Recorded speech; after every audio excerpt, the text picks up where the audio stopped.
Hai, masih bersama saya, Mr. Z Bicara. Tentu saja bicara tentang kebenaran berdasarkan fakta, data, dan realita.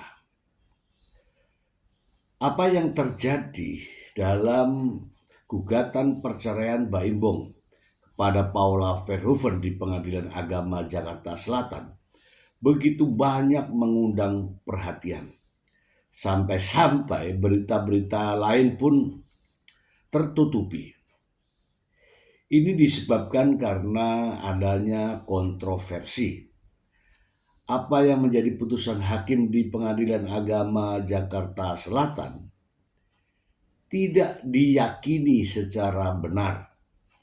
Apakah benar-benar terjadi perselingkuhan atau hanya akal-akalan?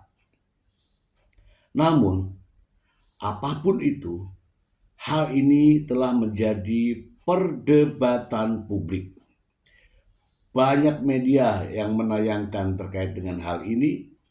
Stasiun televisi nasional pun sudah menyiarkan secara langsung perdebatan-perdebatan terkait persoalan tersebut. Namun, hal ini tidak menjadikan mereda. Semakin hari semakin ramai diperbincangkan di berbagai media. Dan juga menjadi perhatian tokoh masyarakat, tokoh ulama, para ahli-ahli hukum. Ini luar biasa, teman-teman. Ini luar biasa. Apa sebenarnya penyebab perceraian yang dialami oleh Baim Bong dan Paula Verhoeven? Saya tertarik dengan penjelasan Ustadz berikut ini.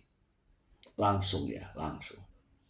Rahasia hukum Islam ketika dibahas oleh para ulama, sebab-sebab apa yang membolehkan salah satu pasangan menggugat perceraian di pengadilan agama, itu ada pada huruf A. Apabila salah satu pasangan berzina, kemudian salah satu pasangan berjudi, salah satu pasangan mengakibatkan perselisihan yang berkepanjangan dalam rumah tangganya, maka dibolehkan di dalam kompilasi hukum Islam di pengadilan agama untuk meminta atau mengajukan perceraian, Pak. Dibolehkan. Jadi dugaannya kan, tapi sudah diputuskan. Tentunya ini adalah hasil daripada putusan. Nah, ketika memang awalnya hanya dugaan, maka sebaiknya sebetulnya dalam Islam itu ketika memang diduga suami atau istri itu ada durhaka, maka yang terbaik adalah memberikan nasihat terlebih dahulu. Nasihatkan istri kita, kemudian kalau zaman saat ini, apalagi kalau kita pakai pendapatnya Imam Abu Hanifah, mana ada atau sedikit sekali istri itu keluar dari rumahnya itu izin sama suaminya. Dia arisan tanpa izin, kemudian baru setelah suaminya pulang ke rumah, dia ceritakan bahwa hari ini dia sudah pergi ke sana, padahal tidak izin. Ini kalau pakai pendapatnya Imam Abu Hanifah, banyak istri-istri zaman sekarang ini yang nusus, yang durhaka.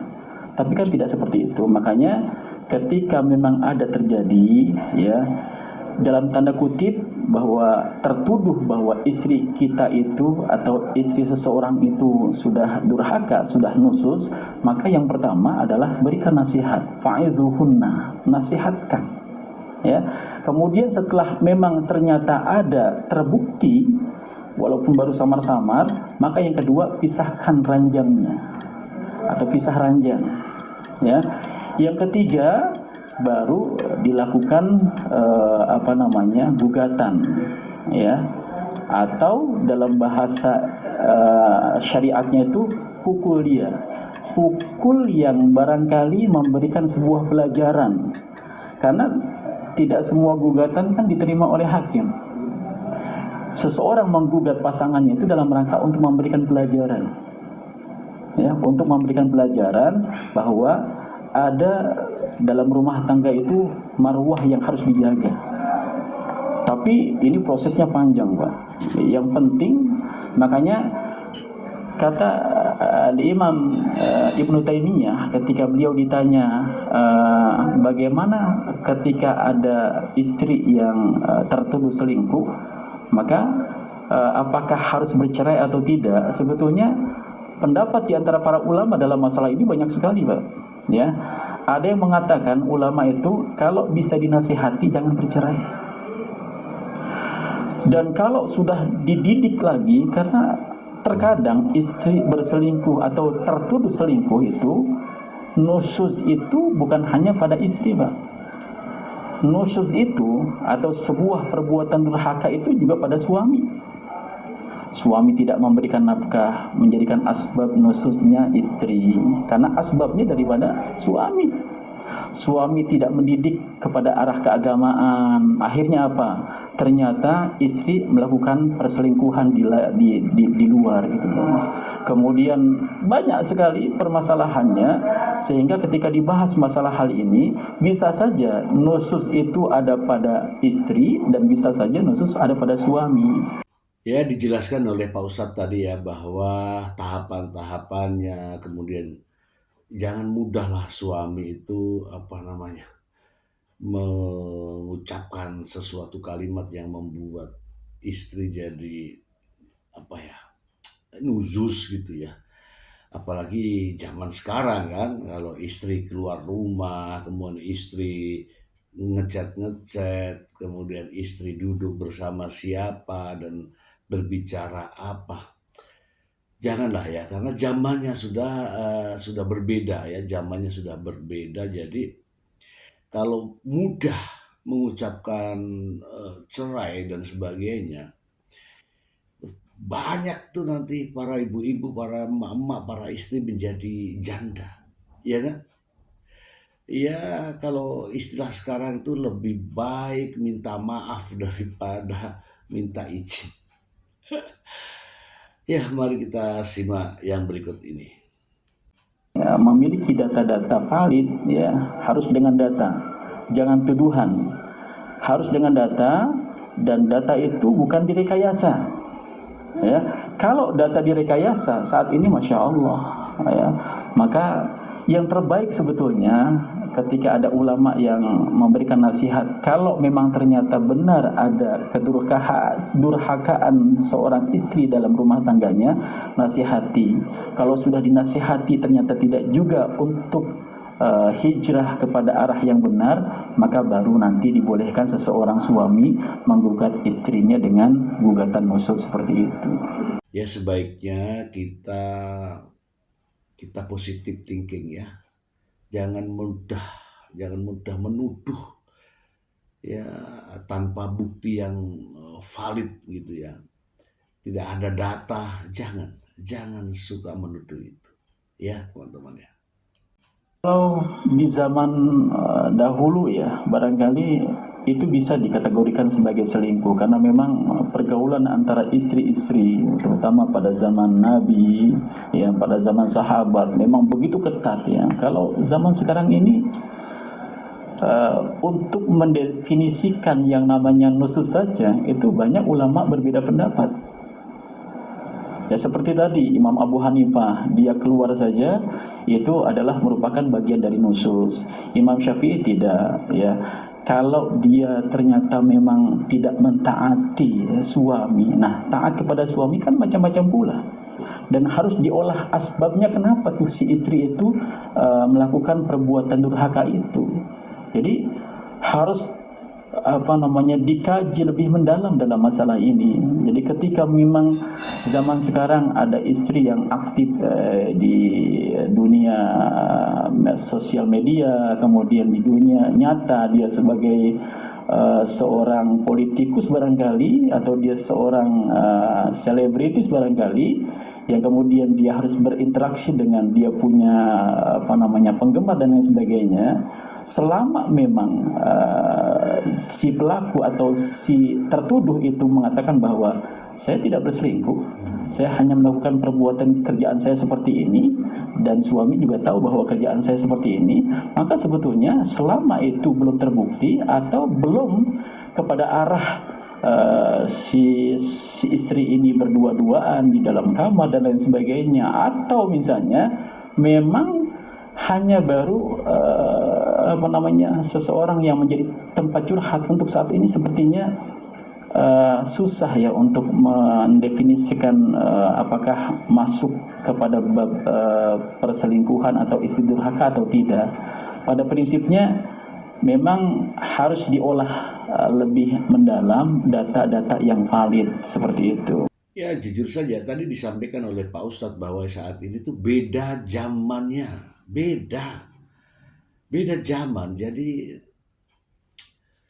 ya kita ini bukan lagi di era-era primitif.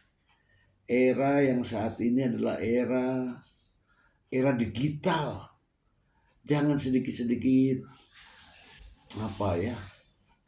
itu bisa merugikan orang lain. Tidak boleh ya. Mari kita simak lagi. Sebetulnya kalau bicara masalah Islam ya, tatkala para ulama memberikan nasihat memang terbukti barangkali istri itu berselingkuh, itu tidak boleh dipublish kemana-mana ya, karena itu aib keluarga ya. Di zaman baginda Nabi Muhammad SAW ya, ada seorang anak angkat baginda Nabi, Zaid ibnu Harithah ya. Beliau digugat oleh istrinya yang namanya Zainab binti Jahash ya, dalam perkara perceraian di antara Zaid dengan Zainab ya.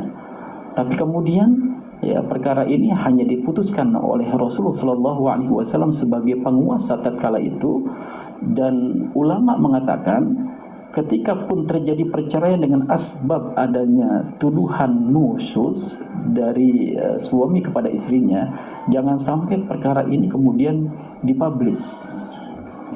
Karena kalau kita mau lihat nilai-nilai Islam, Masya Allah, sekecil apapun ya perkara dalam rumah tangga kita, kalau bisa antara suami dan istri saja yang mengetahuinya, bukan untuk dikonsumsi oleh orang lain. Apalagi seluruh masyarakat nasional, bahkan dunia mengetahuinya, itu sesuatu yang sangat aib dalam kehidupan rumah tangga kaum muslimin. Karena disampaikan oleh Pak Ustadz bahwa apapun itu janganlah disebarkan, jangan dibuka.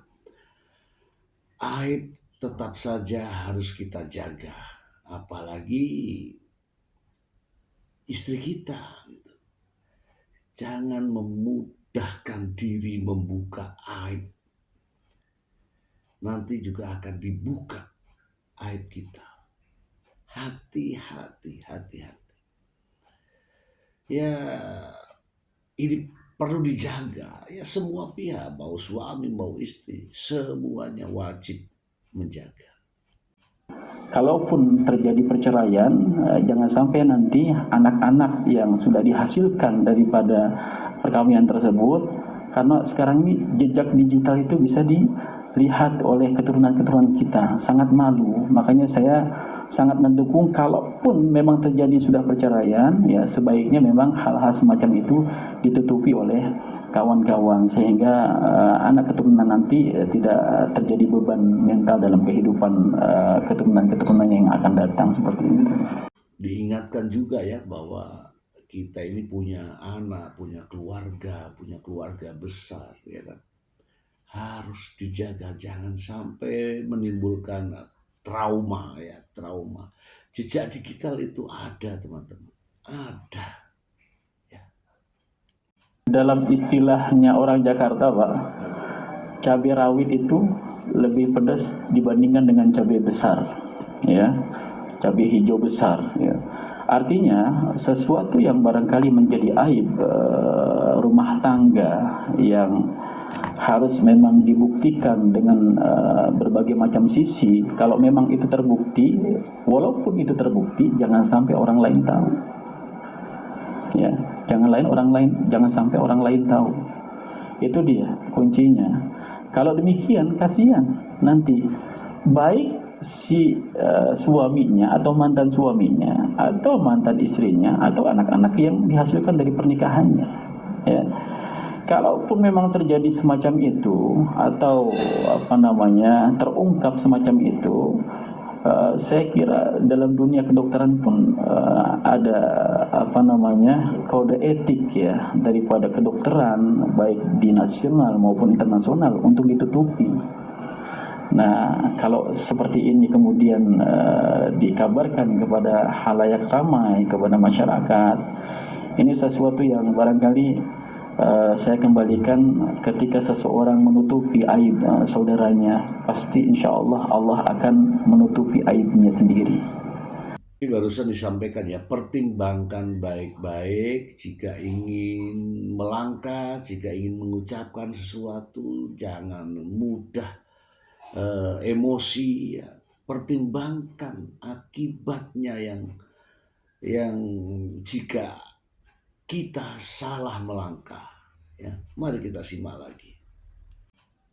Atau mengumbar pasangan, aib mantan pasangan, pasti nanti juga satu saat Allah juga akan melakukan perbuatan yang sama kepada orang tersebut. Maka sebaiknya ditutupi, jangan sampai ini menjadi sebuah masalah yang terjadi pada dirinya saja, pada masanya saja, tapi ini juga akan bisa jadi masalah pada masa-masa berikutnya di antara keturunan-keturunannya. Jadi ketika kita ngumbar aib, sebenarnya kita itu malu.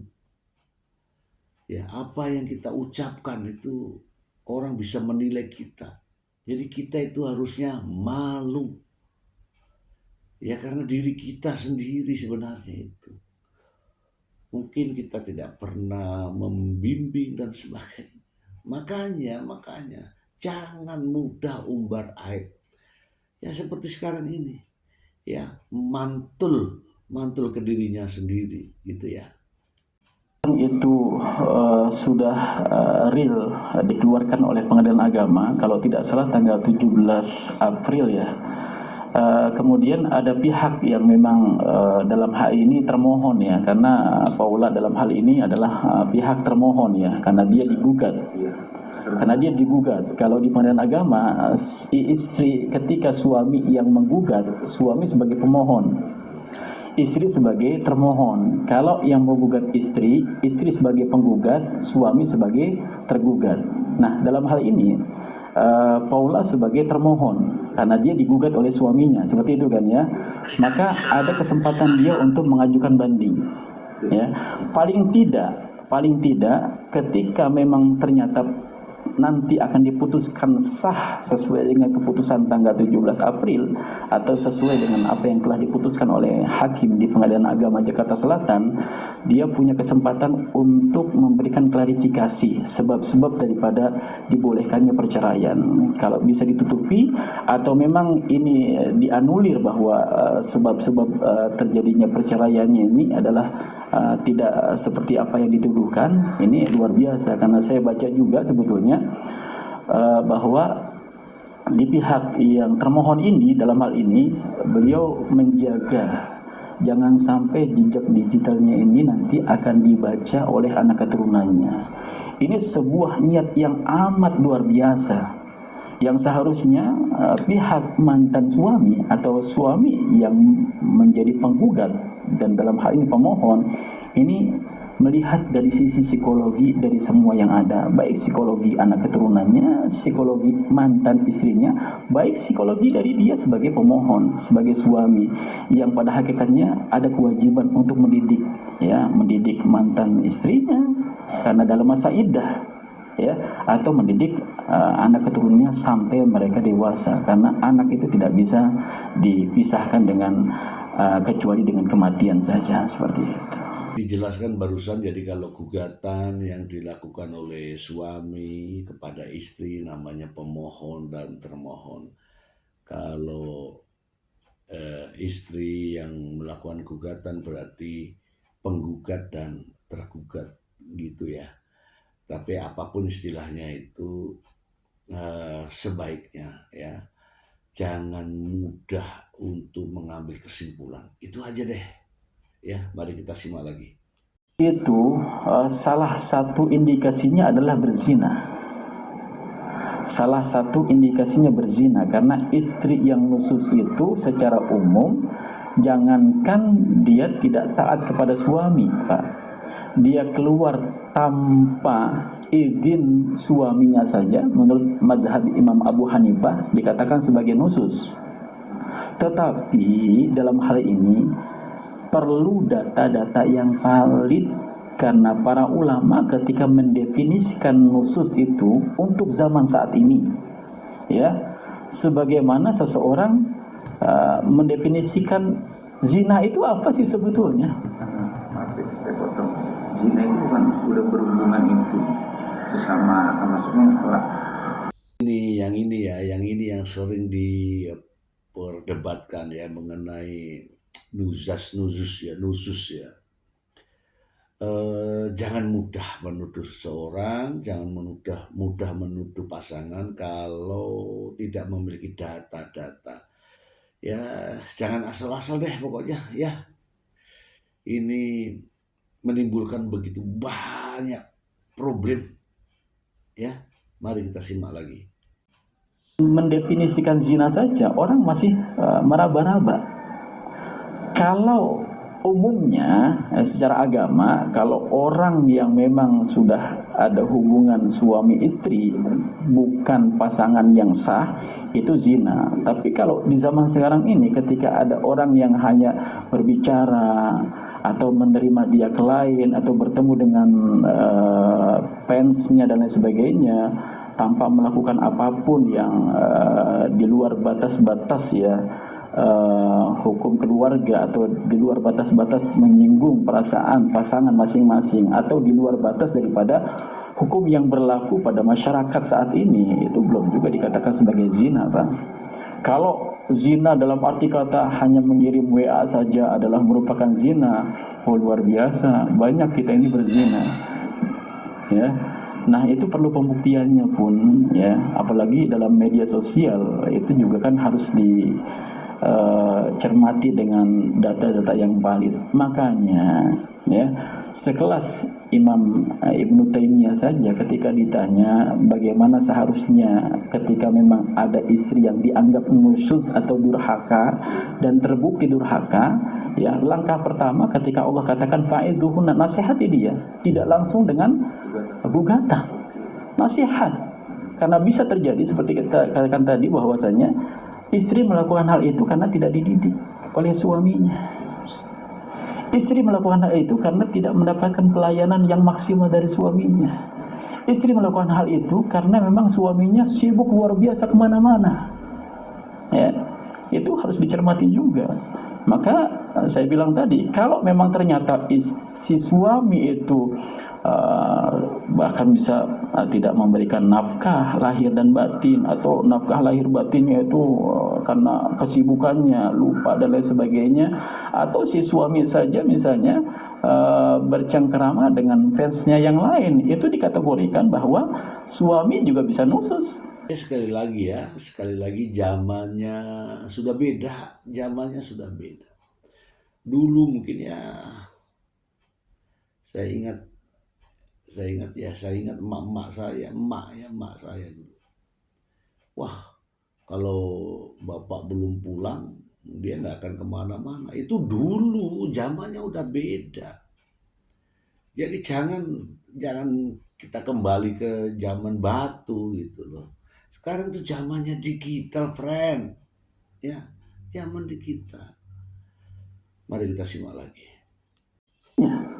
Dalam hal ini, nah karena memang permasalahan ini ternyata ada pada tuduhan kepada istri, maka sejatinya permasalahan zina pun harus kita lihat ya, sejauh mana yang dimaksud dengan kategori zina itu ya. Kalau zina secara besar ya terjadinya hubungan suami istri yang memang bukan pasangan sah, itu zina yang sesungguhnya.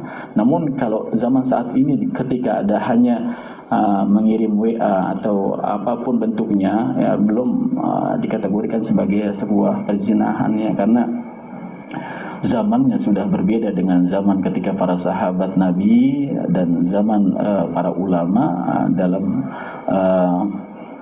barangkali mendefinisikan zina yang sesungguhnya itu. Intinya bahwa kita kembali kepada pendapat mayoritas daripada ulama, yang namanya zina itu walaupun ada zina mata, zina hati dan lain sebagainya, yang dimaksud dengan zina dalam pasal 116 itu adalah memang ada terjadi hubungan suami istri yang bukan pasangan sahnya, seperti itu.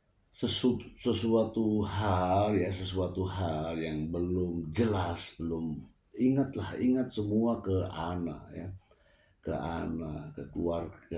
keluarga besar. Jangan sampai menimbulkan sesuatu masalah. Belum bisa ngatasi masalah yang satu, muncul masalah yang baru. Dipikirkan matang. Ini kata Ustadz ya, bukan kata saya ya. Kita simak lagi ya. Di masyarakat kita saat ini ya, bahwa mudah sekali sebetulnya di antara pasangan suami istri di kalangan muda saat ini menuduh pasangannya berzina ya. Dan saya katakan tadi bahwa sebab-sebab itu pun sebetulnya ada pada kekurangan suami ya. Itu juga harus diperbaiki juga, karena kata Allah fa'idhuhunna ya. Kalau memang terbukti atau dituduh ya istrinya itu berselingkuh ya, sebabnya apa dia berselingkuh ya, sadar diri bahwa suami barangkali belum mendidik ya, karena didikan suami itu adalah sesuatu yang sangat berharga buat seorang istri, apalagi istri dalam hal ini dalam rangka dia mau berusaha menjadi orang yang baik ya, hijrah kepada ke arah kebaikan, mau belajar tentang agamanya, mau berhijab dan lain sebagainya. Maka yang didahulukan sebetulnya adalah apa yang katakan Allah, fa'idhuhunna, nasihati dengan baik ya, nasihati dengan sempurna, karena para ulama pun menasihati semacam itu. Kalau memang ada di antara pasangan kita, istri kita yang tertuduh durhaka atau nusus, maka jangan langsung diceraikan, tapi berikan nasihat terbaik. Mudah-mudahan ketika dia kembali kepada ketaatan, nah jangan diceraikan. Nah tugas kita adalah untuk mendidiknya. Kalau kita belum mendidiknya, maka salahnya adalah kita sebagai seorang suami tidak mendidik istri atau pasangan kita masing-masing. Nah, kalau yang ini nih saya mengatakan begini ya. Kita semua itu jangan mudah menuduh, jangan mudah emosi, jangan mudah dikomporin oleh orang-orang lain. Ya ingat ya, kadang-kadang orang lain tuh bukannya mendengarkan mendengarkan apa yang kita kita surhatkan atau apa yang kita sampaikan, justru orang lain juga bisa jadi kompor. Untuk itu ya teman-teman semua ya, jangan mudah emosi, jangan mudah menuduh, dan jangan mudah dikompor-komporin. Ini apa yang terjadi sama Mbak Inbong, Paula Verhoeven ya. Saya melihat tuh begitu banyak kompor-kompor yang meleduk ya. Bukannya memperbaiki, bukannya menasehati, bukannya memberikan solusi, tapi ngompor-ngomporin ya. Banyak tuh. Mungkin ada di antaranya yang nonton ini ya. Ya mudah-mudahan saja Mbak Imbong dan juga Paula Verhoeven nonton tayangan ini. Insya Allah kalau nonton tayangan ini, apa yang disampaikan Ustadz tadi bisa sampai ke pikiran, otak ya, dan masuk ke hati. Masalahnya kalau dia nggak mau nonton ya itulah, berarti ya repot sendiri karena tidak mau dinasihati oleh Pak Ustadz ya. Itu saja dari saya, ini bagus sekali untuk saya jadikan sebagai edukasi kepada teman-teman semua. Ya, harapan saya ya, semoga bermanfaat. Tayangan ini insya Allah ya, ada berkah. Apalagi pada Anda-Anda yang sedang mengalami problem-problem tertentu. Pikirkan baik-baik dengan kepala dingin sebelum mengambil keputusan. Semoga bermanfaat. Bye.